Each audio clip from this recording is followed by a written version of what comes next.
सुदर्शन चक्र की उत्पत्ति की कथा। एक समय की बात है जब असुरों का अत्याचार बहुत बढ़ गया था। देवता निरंतर पराजित हो रहे थे और सृष्टि में अधर्म फैल गया था। तब सभी देवता भगवान विष्णु के पास गए और उनसे निवेदन किया, प्रभो, असुरों का नाश अब आपके सिवा कोई नहीं कर सकता। भगवान विष्णु ने देखा कि असुरों के पास अनेक अद्भुत अस्त्र शस्त्र हैं, परंतु उनके पास ऐसा कोई दिव्य आयुध नहीं है जो उन्हें तुरंत नष्ट कर सके।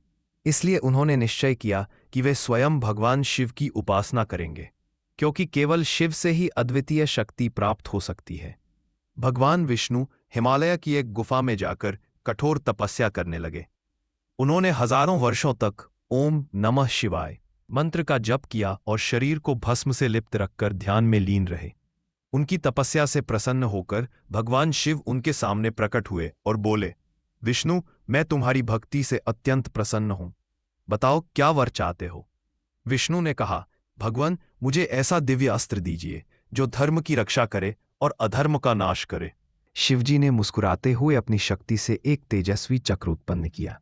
वह चक्र प्रकाशमान सूर्य के समान था, जिसके चारों ओर अग्नि की लपटें लहराती थीं। शिव बोले, हे विष्णु, यह चक्र सुदर्शन नाम से प्रसिद्ध होगा। यह सदा तुम्हारे साथ रहेगा और तुम्हारे संकेत से अधर्मियों का संहार करेगा। विष्णु ने हाथ जोड़कर शिव को प्रणाम किया और चक्र को ग्रहण किया। तब से सुदर्शन चक्र भगवान विष्णु का अभिन्न अस्त्र बन गया। उन्होंने इस दिव्य चक्र का प्रयोग अनेक बार किया, असुरमुर, नरकासुर, शिशुपाल और रावण जैसे अनेक दुष्टों के विनाश के लिए। शिक्षा यह कथा हमें बताती है कि सच्ची शक्ति अहंकार से नहीं, बल्कि विनम्रता और भक्ति से प्राप्त होती है।